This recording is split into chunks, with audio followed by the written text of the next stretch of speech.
पीछे जान, पीछे जान, पीछे जान, पीछे जान।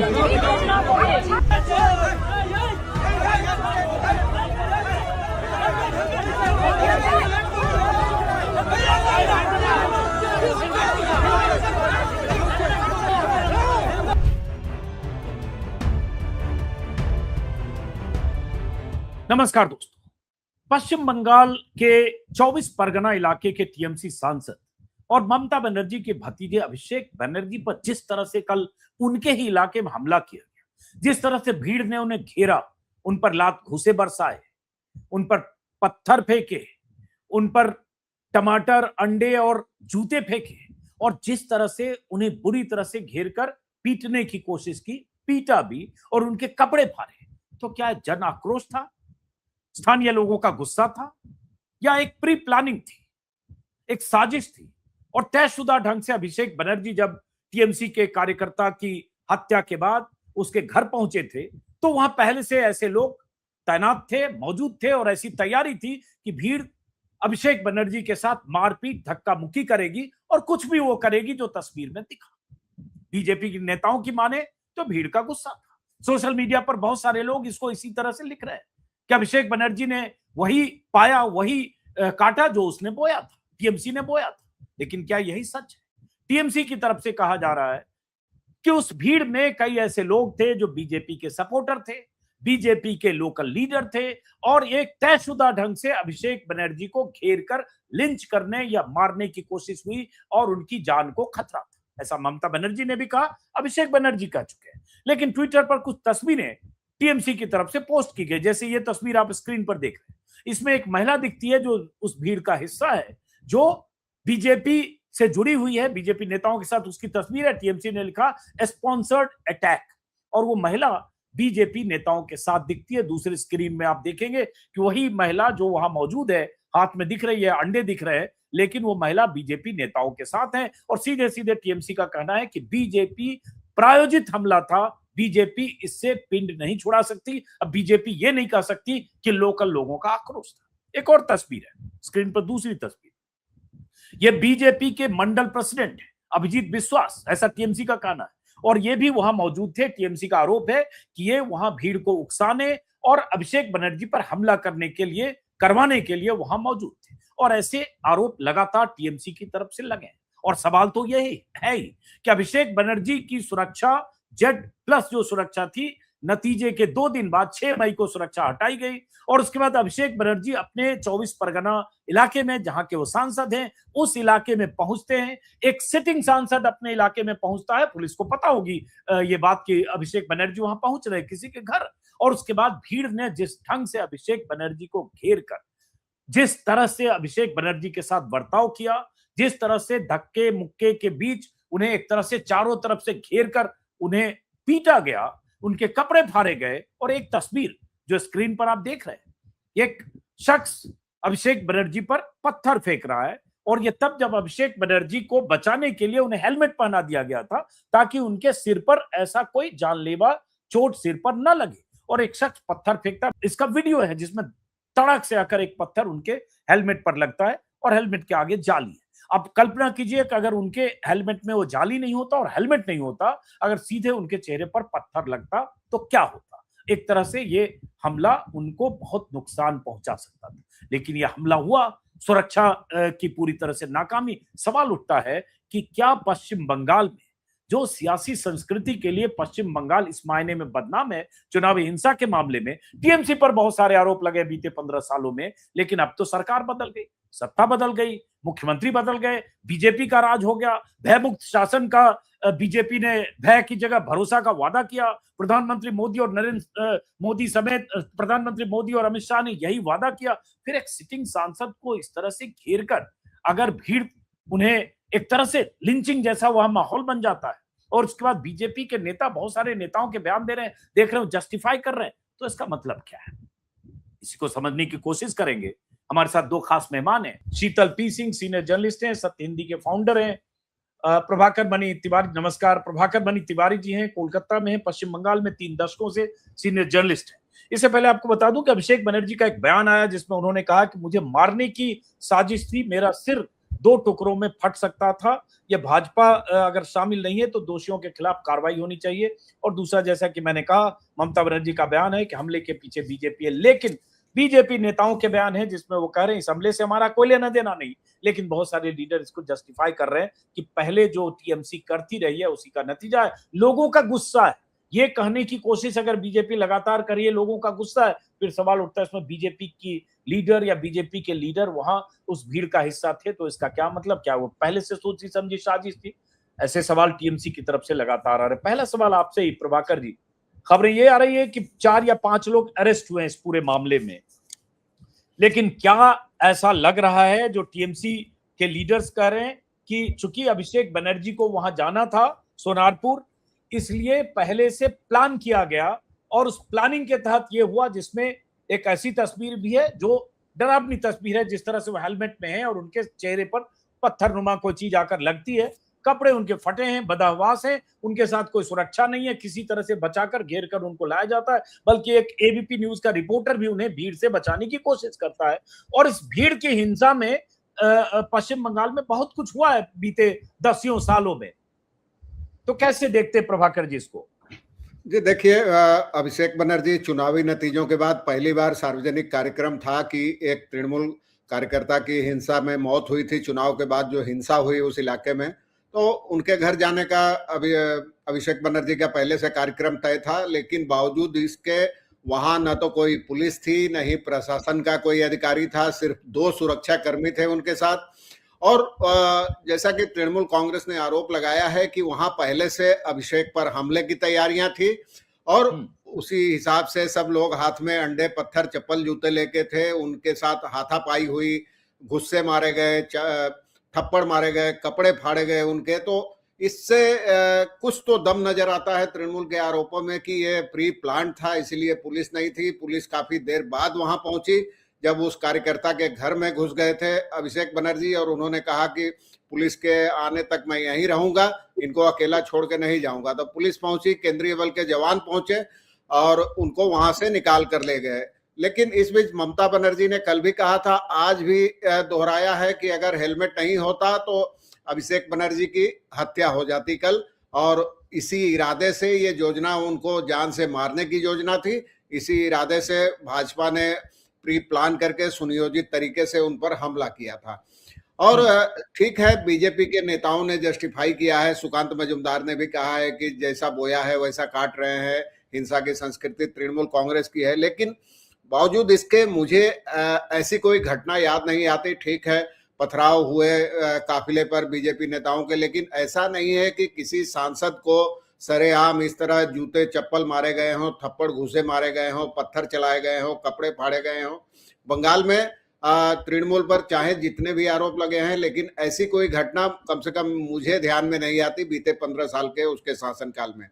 तो ये जैसा कि कहा गया था कि ये बदले की राजनीति नहीं होगी, भय का वातावरण जाएगा, भय जाएगा, भरोसा आएगा, तो कम से कम ये घटना तो उसके खिलाफ जाती लग रही है कि बदले नहीं बदलाव चाहते हैं। तो ये तो बदलाव नहीं है, तो साफ है कि बदले की राजनीति। और उसी इलाके के सांसद हैं अभिषेक बनर्जी, रिकॉर्ड वोटों से जीत चुके हैं, तो उसके बाद उनके खिलाफ आम लोगों का आक्रोश तो ऐसा नहीं हो सकता, आम लोगों की हिम्मत ऐसी नहीं हो सकती जब तक उनको भरोसा नहीं हो कि मेरे पीछे ताकत है, राजनीतिक संरक्षण है, मुझे बचा लिया जाएगा, मेरा बाल बांका नहीं होगा।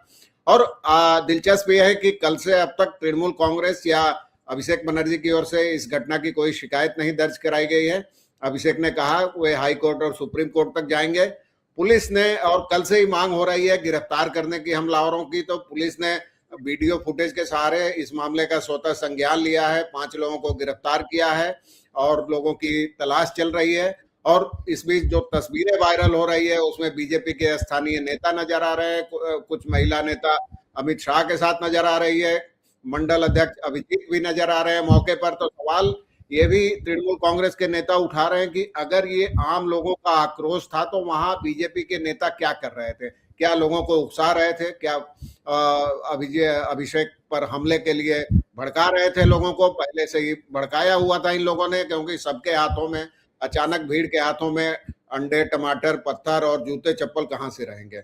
इस बीच आज 24 घंटे के भीतर कल्याण बनर्जी भी जा रहे थे थाने, हुगली जिले में चंडीतला थाने, इन घटनाओं के खिलाफ ज्ञापन देने। तो उन पर भी कहीं से उनका आरोप है कि पत्थर आया, उनके सिर पे चोट लगी, सिर फूट गया, वहीं नीचे सो गए, सड़क पर ही सो गए। लोगों से कहा कि देख रहे हैं आप लोग, इसका विरोध कीजिए, नहीं तो आज हमारी बारी है, कल आपकी बारी आएगी। पुलिस ने हालांकि कहा है कि हमले का आरोप है, देखा जाए, जांच हो रही है टाइप का। और कल की और एक घटना दिलचस्प है कि दो अस्पतालों में अभिषेक बनर्जी को ले जाया गया। पहले अस्पताल में आरोप लगाया गया कि इलाज नहीं हुआ, दूसरे अस्पताल में, बेलव्यू अस्पताल में ले जाया गया। तो तृणमूल कांग्रेस और ममता बनर्जी ने आरोप लगाया कि पुलिस प्रशासन की ओर से दबाव डाला जा रहा है कि अभिषेक को भर्ती नहीं किया जाए। और आज एक वीडियो भी सामने आया है बेलव्यू अस्पताल का, जिसमें वो ममता बनर्जी अस्पताल के सीईओ टंडन को धमकाते नजर आ रही है कि आप लोग ये अच्छा नहीं कर रहे हैं, हमने आपके लिए बहुत कुछ किया है और आपको इसका फल भुगतना होगा। तो इसमें एक चीज में थोड़ा दम मुझे नजर आ रहा है, इसलिए कि आप सर दर्द लेकर जाइए तो निजी अस्पताल आपको दाखिला देने के लिए व्याकुल रहते हैं, वो जरूरी हो या नहीं दाखिल कर लेते हैं। यहाँ बार बार अनुरोध के बावजूद दो बड़े कॉरपोरेट अस्पतालों ने यह कहकर उनको दाखिला देने से इनकार कर दिया कि ऐसी कोई चोट नहीं है जिसके कारण दाखिला लेने की जरूरत पड़ गई। तो इससे थोड़ा आरोपों में दम लगता है। सरकारी अस्पताल होता तो अलग बात थी, लेकिन निजी अस्पताल तो बिना वजह मरीजों को भर्ती करने के लिए ये है, बदनाम होते हैं, बदनाम है। बिल्कुल। और आप किसी भी के लिए, सही आपने कहा, सर दर्द हो या कहें कि कहीं दर्द है, सीने में दर्द है, तो तुरंत एडमिट करके 5 बोतल सलाइन चढ़ा के और एक्सरे, सीटी स्कैन और एमआरआई सब करने लगते हैं। और यहाँ अगर है तो एडमिट क्यों नहीं किया, ये एक सवाल है। और ये किसके दबाव में नहीं किया, या क्या अस्पताल को डर था जिसकी वजह से अभिषेक बनर्जी को एडमिट भी नहीं किया। भाई एडमिट करने के बाद, सारा टेस्ट करने के बाद आप ये कह सकते हो कि उनको चोट कम है या एडमिट होने की जरूरत नहीं है या हम डिस्चार्ज कर रहे हैं। लेकिन जो आरोप ममता बनर्जी ने लगाया कि एडमिट ही नहीं किया। शीतल जी, आप चूंकि बहुत बारीकी से पश्चिम बंगाल की घटनाओं को देखते भी हैं, हिंसा की संस्कृति पश्चिम बंगाल में है। टीएमसी पर भी 15 सालों में बहुत आरोप लगे हैं, टीएमसी की गुंडागर्दी की, टीएमसी के गुंडागर्दी में बीजेपी के कार्यकर्ताओं की हत्या की, और बीजेपी की तरफ से दावे तो किए जा रहे हैं कि 200-300 कार्यकर्ता मारे गए या घायल हो गए। लगातार 10-15 साल से बीजेपी यही करती है। इसके पहले लेफ्ट वर्सेस टीएमसी भी था। लेकिन जैसा कि प्रभाकर जी ने भी कहा, एक सिटिंग एमपी को अपने इलाके में, अपनी कॉन्स्टिट्यूएंसी में, और उस एमपी की जो भी सुरक्षा थी, जिसे चुनाव नतीजे के 2 ही दिन बाद, जेड प्लस सुरक्षा थी, 2 ही दिन बाद 6 मई को हटा दिया जाता है। 2 मामूली पुलिसकर्मी थे, वो भी बचाते उस तरह से नहीं दिख रहे। ब्लैक सफारी वाला दिख रहा है जो उनको बचाने की कोशिश कर रहा है। लेकिन जो रुख था, जैसे एक तस्वीर आपको दिखा रहे स्क्रीन पर, कि जो बंदा पीली शर्ट वाला ऐसे पत्थर मार रहा है टक से, वो दूसरा कार्ड देखो, टक से अभिषेक के उस हेलमेट पर लगता है। ये सही है कि अगर हेलमेट नहीं पहना होता तो नाक मुंह टूट सकता था। और उसके बाद बीजेपी का ये रवैया कि जो बोया है वो काटोगे। सबके बयान मेरे सामने, सुकांता मजुमदार, राहुल सिन्हा, समीक भट्टाचार्य, सब ने एक तरह से कहा है कि जो पहले होता रहा है, टीएमसी की गुंडागर्दी है, अब ये कहीं जाने लायक नहीं है। ये सब कैसे देखते हैं इसको क्या यहाँ से एक अंदेशा दिखता है? देखिए, चुनाव के दिन और उसके बाद से अब तक करीब 200 मामले वहां रजिस्टर हुए हैं हिंसा के। 400 से ज्यादा अरेस्ट हुई हैं, 433 के आसपास लास्ट रिपोर्ट था, और 1000 प्रिवेंटिव डिटेंशन हुए हैं अब तक। सेंटर से सिक्योरिटी फोर्सेस मांगी गई हैं काफी बड़ी तादाद में, ऑलरेडी वहां थी और रोकी गई थी, फिर मांगी गई थी। तो ये तो साबित हो रहा है बार बार लगातार कि बंगाल में राजनीतिक हिंसा में सभी लोग शामिल हैं। जब जो पावर में आया है, उसके विपक्ष में जो रहा है, उसके खिलाफ हिंसा वहां बहुत आम है। अब वो परिमाण इतना बढ़ जाएगा कि जैसा बता रहे हैं, प्रभाकर जी वहीं रहते हैं, ये ज्यादा जानते हैं। एक घटना मुझे याद आती है कि एक वो गायक और सिनेमा कलाकार वगैरह थे जो सांसद भी थे, पहले वो बीजेपी पर एक बार इस तरह का हमला होते हुए वीडियोस हम लोगों ने देखे थे। बाद में तो वो बीजेपी छोड़ के तृणमूल में ही वापस आ गए थे। लेकिन एक बार ऐसा एक हमले का वीडियो मुझे कुछ याद पड़ता है, किसी सड़क पे हाँ था, सही बात है, पोलिंग के दिन का था, उनकी कार का शीशा उसा फोड़ा गया था, कार वार का शीशा 2021 का था अगर मुझे याद, 2000 हाँ मतलब चुनाव के समय का था, 21 था 19 था याद नहीं, 21 ही था शायद। हाँ जी जी जी।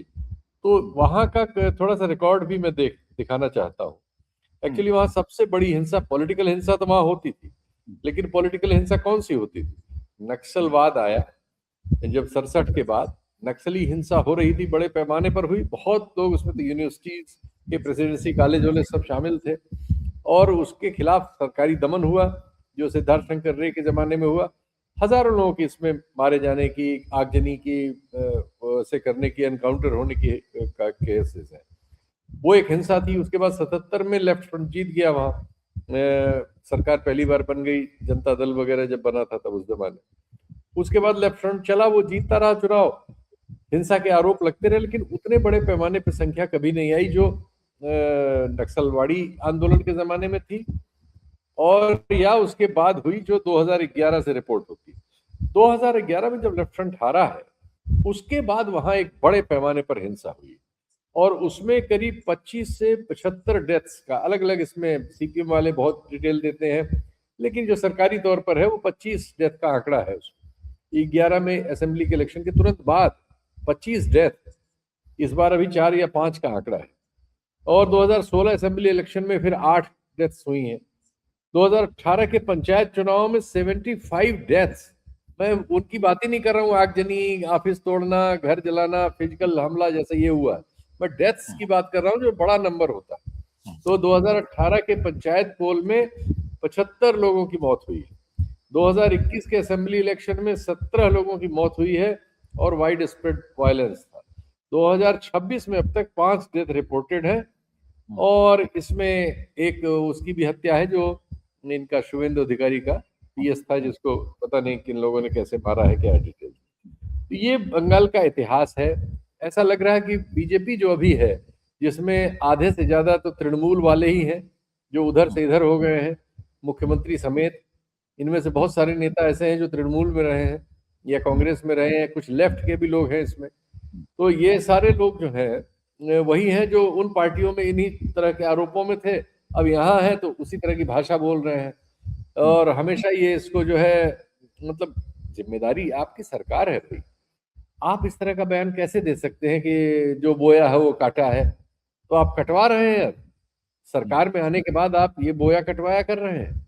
आपको चाहिए कि भाई कानून व्यवस्था को ठीक रखिए। आप जिस नाम पे आए हैं कि वहां आतंक का राज था, हिंसा थी, हम आंकड़े पढ़ रहे हैं, आप थी, तो आप तो ठीक करने आए हैं भाई, आप ठीक करने आए हैं। और अगर आप भी इंडोर्स करेंगे हिंसा को, साफ साफ वीडियोस उपलब्ध है कि उसको पत्थर से मारा जा रहा है, उसके कपड़े फाड़े जा रहे हैं, उसको अंडे से मारा जा रहा है, वहां सिक्योरिटी नहीं है, ये एडमिनिस्ट्रेटिव लैप्स है भाई।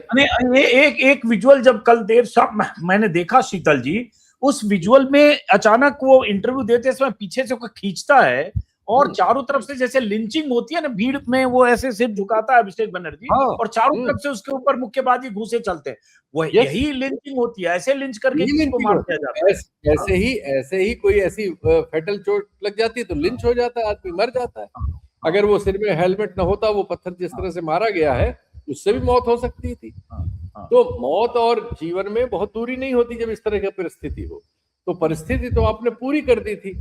आप इसको अगर इस तरह से देखें कि संयोग अच्छा रहा कि उसकी मृत्यु नहीं हुई, लेकिन अगर ये भी आंकड़े में कहीं बदल गया होता कि इस स्तर के नेता की इस तरह से भीड़ ने मार के हत्या कर दी, ये सब बंगाल में प्रशासन चलाने वालों को, हर दल के लोगों के लिए, वहां के राजनीतिक वातावरण के लिए बहुत शर्मनाक है। और अब तो बीजेपी के लिए जिम्मेदारी है, केंद्र में आप है, राज्य में आप है, आपको पूर्ण बहुत मिला हुआ है। आप जिस बात पे आए वो ये कि आतंक का राज था, आप उसको दूर करने आए हैं, आप तो खुद वही सब करना शुरू कर दिया आपने। तो फिर ये देखिए, अगर इसमें सरकार और पुलिस की जिम्मेदारी ये है कि अगर पहले से प्री डिसाइडेड था और पहले से सूचना थी कि सोनारपुर में जहां इनके 24 परगना में इनके किसी कार्यकर्ता की डेथ हुई, सांसद जा रहे हैं, पहले से पता था, इसलिए वहां बहुत सारी महिलाएं, बहुत सारे लोग जो जिन्हें कहा जा रहा है वो स्थानीय लोग इतने गुस्से में थे कि उन्होंने चोर चोर के नारे लगाए और जो भी अंडे ये फेंके। तो ये पुलिस को और उसको पता होगा कि भाई ये सब लोग आने वाले, तो पुलिस की जिम्मेदारी है सुरक्षा की, कि पुलिस वहां सुरक्षा के लिए मुस्तैद होती, लेकिन पूरे उस घटनाक्रम में पुलिस पूरी तरह से नदारद है, पुलिस की कोई भूमिका नहीं है। और जो लीडरशिप है, खत्म कर दूं, लीडरशिप है वो सही करे, अपने अपने अलग अलग बयान से वो जस्टिफाई ही कर रहे हैं। जैसे सुकांत मजूमदार का बयान है, BJP condemns the attack but Abhishek Banerjee must face consequences of his statement. उसी तरह से TMC leader won't be able to go anywhere, Rahul Sinha का बयान है। तो इसका मतलब आप कह रहे हैं कि भाई ये जो हुआ ठीक है, हम निंदा तो करते हैं लेकिन यही होना था। और ये निंदा क्या कर रहे हैं, वो निंदा तो कर ही नहीं रहे हैं, जस्ट सिर्फ पूरी तरह से जस्टिफाई कर रहे हैं, धमका रहे हैं कि आप कहीं नहीं जा सकते। ये क्या मतलब है भाई? और वहां पर तो उनके एक कार्यकर्ता की हत्या हुई है, ये दूसरा कांड है उसी जगह पर। ये जहां गए थे महोदय, वहां पर एक कार्यकर्ता की मृत्यु हुई है पोस्ट पोल वायलेंस में, और उस मृत कार्यकर्ता के घर जा रहे थे। अब ये सेकंड अटेम्प्ट था कि वहां जाने वाले लीडर को भी मार दिया जाएगा। ये तो बहुत ही हीनियस क्राइम है जो ये हुआ है, ये एक्चुअली नॉर्मल बात नहीं है। हाँ। न सिर्फ ये है कि अभिषेक बनर्जी सांसद भी हैं उस पार्टी के, ममता बनर्जी के भांजे भतीजे कुछ हैं, बड़े नेता हैं, उनके बाद सारी जिम्मेदारियां वो लेते हैं। ठीक है, उन्होंने बहुत गलत बातें बोली हैं, उसके लिए जो गुनाह बनता हो उन पे मुकदमा दर्ज होना चाहिए, एक्शन करिए। लेकिन अब तो कानून व्यवस्था आपके हाथ में है। आप अगर गैर कानूनी काम कराएंगे, इस तरह से किसी की सड़क पे हत्या कराएंगे जिससे आप असहमत हैं, और आप उसको फिर संरक्षा देंगे और उसके लिए कुतर्क गढ़ेंगे कि आप सुरक्षित नहीं है, कहीं निकलिए मत, नहीं तो यानी आप सुरक्षा की जिम्मेदारी नहीं लेंगे। सरकार में गृह मंत्रालय आप है कि नहीं है? इसका उत्तर क्या?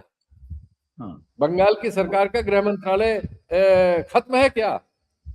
उसकी व्यवस्था खत्म हो चुकी है क्या? ये तो मतलब बहुत ही, ये सब गैर कानूनी बातें हैं जो कर रहे हैं।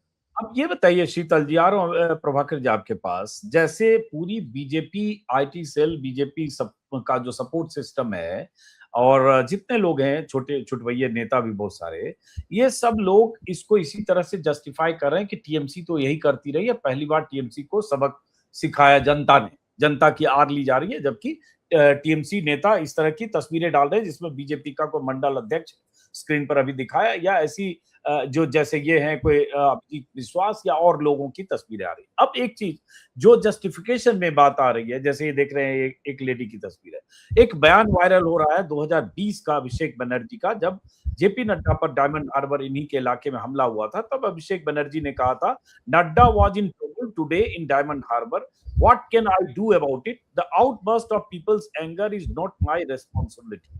तो लोग कह रहे हैं कि भाई अगर नड्डा पर हमला हुआ, जो तब बीजेपी के अध्यक्ष थे, इस तरह से नहीं हुआ, लेकिन जो भी हुआ, तो आप कह रहे हैं कि भाई ये पब्लिक का आउटबर्स्ट है, पब्लिक का एंगर है, जो मेरी जिम्मेदारी नहीं है और इसमें मैं क्या कर सकता हूँ। तो अब बीजेपी वाले पब्लिक का एंगर है, इसमें हमारी जिम्मेदारी नहीं है।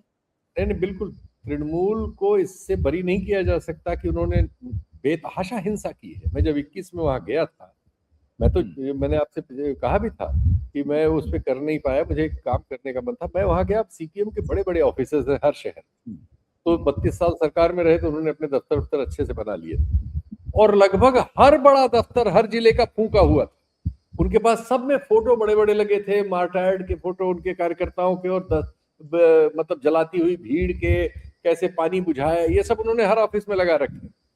यानी हर जिले का हर ऑफिस फूंकवा दिया था तृणमूल कांग्रेस।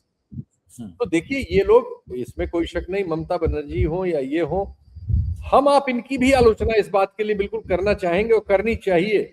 इन्होंने इस राजनीतिक संस्कृति को पैदा किया है। ये तो वो है, इनके राज्यसभा सांसद ने बयान दिया है कि सीपीएम से लड़ने के लिए तो ये बीजेपी से इन्होंने मदद मांगी थी। राजनाथ सिंह इनका एस्प्लेनेड पे अनशन तुड़वाने गए थे, बीजेपी ने इन्होंने फंड की मदद मांगी थी, बाद में बीजेपी की सरकार में रही है। ये तो आपकी सहयोगी रही है भाई, ममता बनर्जी और बीजेपी तो सहयोगी रही है। सीपीएम के खिलाफ लड़ने में आप सब एक मंच पे थे। तो ये, लेकिन आपका राजनीतिक व्यवहार चाहे तृणमूल कांग्रेस करे उसको या बीजेपी करे, ये लोकतंत्र में सही कैसे ठहराया जा सकता? उन्होंने अब कार्यकर्ताओं की भी अदला बदली हो रही है। जैसे पहले क्या हुआ 2011 में लेफ्ट के बहुत सारे कार्यकर्ता आ गए टीएमसी में, या अब कहा जा रहा है कि जैसे बीजेपी सत्ता में आई तो बहुत सारे इधर से उधर गए। अब दो तस्वीर बीजेपी की तरफ से जो मेरे ख्याल से सोशल मीडिया पर वायरल हो रही है, कि या दो, कि इसमें एक दो वो लोग हैं जो टीएमसी के कार्यकर्ता रहे, तो रहे होंगे। जब टीएमसी के लीडर्स ही बीजेपी में आ रहे हैं तो कार्यकर्ता भी आ गया होगा। उस लॉयल्टी चेंज वहां ऐसे ही होता है। ये भी वहां की एक संस्कृति है कि वो जो गुंडे उधर थे वो गुंडे सत्ता बदलते इधर आ जाएंगे। बीजेपी का ये आचरण हम उत्तर प्रदेश में, बिहार में, अब बंगाल में सब जगह देख रहे हैं। और सबसे शर्मनाक ये है कि ये आचरण सत्ता की ओर से आता है। कई बार मुख्यमंत्री ऐसे बयान देते हैं इन उत्तर भारतीय राज्यों में।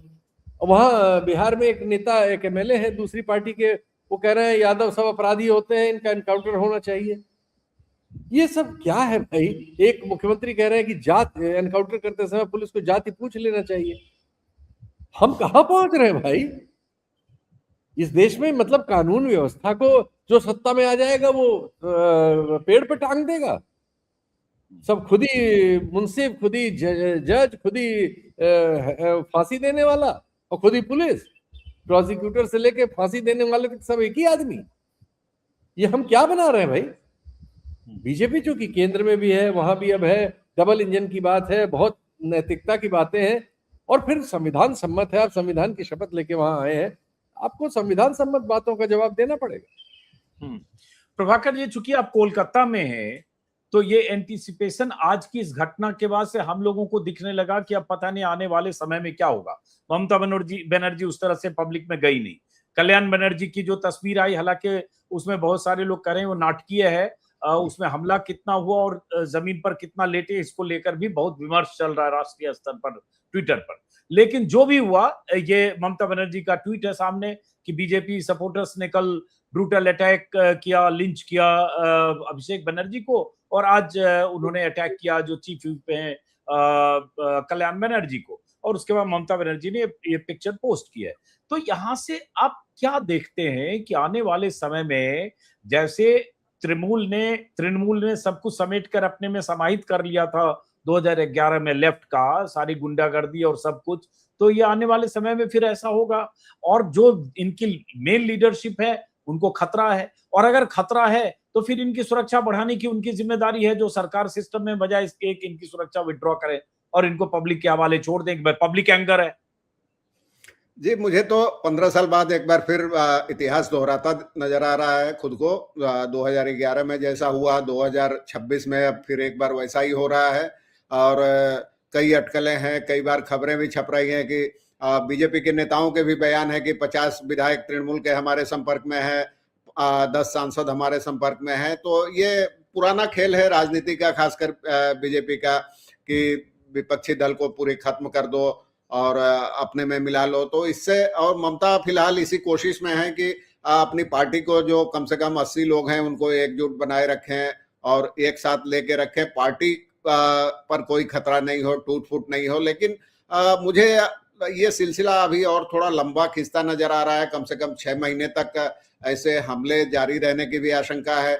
मैं तृणमूल कांग्रेस को कोई क्लीन चिट नहीं दे रहा है। 15 साल में उसने भी, उसके नेताओं ने भी काफी कुछ अत्याचार किए हैं जो लोकतंत्र में किसी भी तरह जिनको स्वीकार नहीं किया जा सकता। कि और उसके बाद बयान प्रभाकर जी, जो अभिषेक बनर्जी के भी कुछ बयान वायरल हो रहे हैं आज, और कुछ चिटपुट हमने चुनाव के दौरान देखे, वो भी बड़ा धमकाने वाले बयान थे कि 4 तारीख के बाद ये कर देंगे, वो कर देंगे। उनके बंगला में बहुत सारे बयान वायरल हो रहे हैं। तो उन्होंने, आप चुनाव में आप रंजिश और निपटा देंगे और झेल ये कर देंगे, सबक सिखा देंगे, उसकी वो शब्दावली नहीं होती है जो शब्दावली का इस्तेमाल टीएमसी लीडर भी करते रहे, अभिषेक बनर्जी भी और बाकी लोग भी। बहुत अभिषेक बनर्जी हो, वो केस्टो जो बीरभूम वाले हैं, अणुव्रत मंडल, वो तो सरेआम धमकी देते रहते थे। बीरभूम वाले जो वर्षों तिहाड़ में रहे, फिर गाय तस्करी वाले मामले में, पशु तस्करी वाले, तो ऐसे नेताओं की कमी नहीं रही है तृणमूल कांग्रेस में खासकर। और ये सिलसिला 2016 में जब दूसरी बार सरकार में आई तृणमूल कांग्रेस, उसके बाद ऐसे लोग पार्टी में, ऐसे लोगों का कद बढ़ने लगा और ऐसे बयान सामने आने लगे। खुद अभिषेक ने भी कहा था कि 4 तारीख के बाद देखूंगा कि किसका बाप यहाँ बचाने आता है, मैं सबको देख लूंगा। ये उनकी भाषा थी, यही कलकत्ते में उन्होंने कहा था। तो ये सब बयान है, लेकिन बावजूद इसके मुझे नहीं लगता कि सिर्फ बयान से आम लोग इतने उत्तेजित हो जाएंगे कि राह चलते मारपीट और लिंचिंग शुरू कर देंगे। और कल लिंचिंग हो सकती थी, शीतल जी ने भी जैसा कहा, हेलमेट नहीं होता, कुछ देर और पुलिस नहीं आती तो लिंचिंग हो सकती थी। कोई इसमें दो राय नहीं थी। नहीं, अब आप देखिए ना, यही तस्वीर हमने इसलिए ये स्क्रीन पर लिखा हुआ है कि अभिषेक बनर्जी ने हेलमेट ना पहना होता तो वो सीधे चेहरे पर लगता, और उसके बाद जिस तरह से भीड़ घेर रही थी, जैसे एबीपी न्यूज का रिपोर्टर उनको खींच के ले गया, भाई 4 मुक्का लग गया कहीं दाएं बाएं तो आदमी कई बार उसको क्या होता है पता नहीं चलता है। हाँ, छाती पे, सीने पे 2-3 मुक्का लग जाए तो आदमी की मौत हो सकती है, उससे पेट पे लग जाए, लीवर पे लग जाए, किडनी पे लग जाए, तो कल कुछ भी हो सकता था। जिस तरीके से बार बार भीड़ उनको छीन के घेर के और लात जूते चप्पल जिसको जो आ रहा है बरसा रहा है। एक मैंने वीडियो देखा, उसमें एक लड़का तो उनको 4 बार कम से कम आगे से पीछे से घुसे और लात से मारता नजर आ रहा था। तो ऐसे कई वीडियो जब वायरल है काफी सोशल मीडिया पर, और ठीक है तृणमूल कांग्रेस ने गलत किया, लेकिन उसके लिए लोकतंत्र में तरीके हैं, कानून है, अदालतें हैं, पुलिस है, मुकदमे हैं। ऐसा नहीं है कि आप सरे राह चलते तब तो एकदम ये तानाशाही वाली बात हो जाएगी। और आज तो आपके पास सरकार है ना भाई। हाँ। तृणमूल कांग्रेस के जितने लोगों ने गुंडागर्दी की, विधायक ने, पार्षद ने, लोकल लोगों ने, आपके पास सरकार है। आप पुरानी फाइलें खोलो, इन्वेस्टिगेट करो और जो न्यायिक व्यवस्था है उसके आधार पर कार्रवाई करो। लेकिन ये कौन सा तरीका हो सकता है कि कोई सांसद अपने इलाके में जाए तो उसको इस तरह से घेर करके और कपड़े फाड़ कर और उसके बाद पत्थर मार कर उसको इस स्थिति में पहुंचो, सही करे। लोकतंत्र में ऐसी तस्वीर अमूमन कम देखने को मिलती है। खासकर बंगाल में हमले होते रहे हैं, तृणमूल कांग्रेस के दौर में भी पथराव हुआ है, नड्डा से लेकर कई बीजेपी के नेताओं की गाड़ियों पर पथराव हुआ है, गाड़ियां तोड़ी गई है, कूच बिहार से लेकर बीरभूम नदिया जिले में भी। लेकिन सरेआम सड़क पर चलते किसी सांसद को घेर कर पीटने की ऐसी घटना मैंने, कम से कम मुझे याद नहीं आ रही है कि ऐसी हुई हो। और ऐसे बीजेपी के भी जब लोग आते रहे, सांसद आते रहे, तो उनके साथ पर्याप्त पुलिस रहती है, पुलिस सुरक्षा रहती है। ऐसा नहीं है कल जैसा कि कहीं कोई पुलिस नहीं थी, 2 सुरक्षा कर्मी सिविल ड्रेस में थे, सफारी पहने वाले, आईबी सीआईडी के लोग रहते हैं, आईबी के खुफिया विभाग के, तो वो मामूली सुरक्षा थी। वो दोनों भी हथियार बंद थे या नहीं मुझे नहीं मालूम, निहत्थे थे या क्या थे, लेकिन ऐसा कोई चारों तरफ से घेर के बिना पुलिस के, जबकि पहले से मालूम है कि वहां जाएंगे। और तो पुलिस का आखिर क्या काम है? उसको अनुमान क्यों नहीं लगा कि लोगों में अगर गुस्सा है, इतना आक्रोश है, तो आखिर खुफिया विभाग क्या कर रहा है? क्यों नहीं पहले से वहां सुरक्षा तैनात थी, पुलिस तैनात थी? देखिए, वो उसके जो तस्वीरें आई, कुछ पिक्चर जिसमें महिलाओं के हाथ में अंडे हैं, टमाटर हैं, वो सब फोटो सेशन हुआ है बकायदा। तो फोटो सेशन हुआ है, इसका मतलब सब पहले से इंतजार कर रहे थे। तो ये लोकल पुलिस को भी तो पता होना चाहिए ना कि वहां टीएमसी का लीडर आ रहा है। लेकिन चलिए, आखिरी सवाल शीतल जी आपसे, पॉलिटिकली अगर देखें तो ममता बनर्जी का कल ये बयान आना कि राहुल गांधी ने कॉल किया था कि अगर अभिषेक बनर्जी का वहां इलाज नहीं हो रहा है तो हम हैदराबाद में इलाज कराएंगे, या राहुल गांधी को अभी भी कुछ देर पहले अभिषेक बनर्जी की तरफ से शुक्रिया अदा करना, और यही ममता बनर्जी हैं जिनके तेवर पर हम लोग बात कर चुके हैं पहले भी चुनाव के नतीजों के बाद। तो यहां से आप किसी तरह के एक बार फिर से उस गठबंधन को रिवाइव होते देखते हैं, क्योंकि अब सबको लग रहा है ये संकट है। ढाला है, हाँ, गठबंधन एक ढीला ढाला है। अब गठबंधन कभी कभी जब इमरजेंसी होती है, जैसे अब बंगाल चुनाव हारने के बाद ममता बनर्जी को इमरजेंसी है कि उनकी कम से कम नेशनल लेवल पे, अब वहां सरकार तो बची नहीं, तो उनकी कोई भूमिका राजनीतिक बनी रहे, तो उनकी ये जरूरत है कि इस समय, इसीलिए उन्होंने पुश भी किया है और शायद 6 को मीटिंग भी होगी। तो राहुल गांधी की ओर से ये अच्छा है कि चुनाव के समय उन्होंने बहुत बातें की, जो करता है कोई भी चुनाव लड़ते समय, आप एक दूसरे के खिलाफ है तो एक दूसरे की आलोचना करते हैं, लेकिन चुनाव के बाद उन्होंने उस आलोचना को जिंदा नहीं रखा, और वो ममता बनर्जी और इससे लगातार एक अफर्मेटिव संपर्क में है। तो ये चीज एक अच्छी संभावना, राजनीति की अच्छी संभावना इसको कह सकते हैं आप।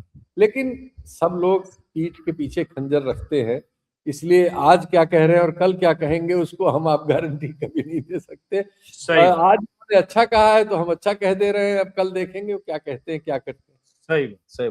चलिए, बहुत बहुत शुक्रिया शीतल पी सिंह, बहुत बहुत शुक्रिया प्रभाकर मनी जी। देखते हैं ये जिस तरह की तस्वीरें आई ऐसी आगे ना आए, और कम से कम मोदी और शाह की सत्ता को ये इंश्योर करना चाहिए कि जिसके लिए बंगाल में जिस सियासी हिंसा, चुनावी हिंसा, जिस तरह की हिंसा के लिए बंगाल कई बार बदनाम रहा है, तो वैसी स्थिति ना आए कि एक सांसद को जिस तरह से घेर कर भीड़ ने लिंचिंग की तरह एक नौबत आ गई थी, ऐसी तस्वीरें दोबारा ना आए और उन सब के खिलाफ कार्रवाई हो जिनके चेहरे उन कैमरों में या उस वायरल वीडियो में कैद है।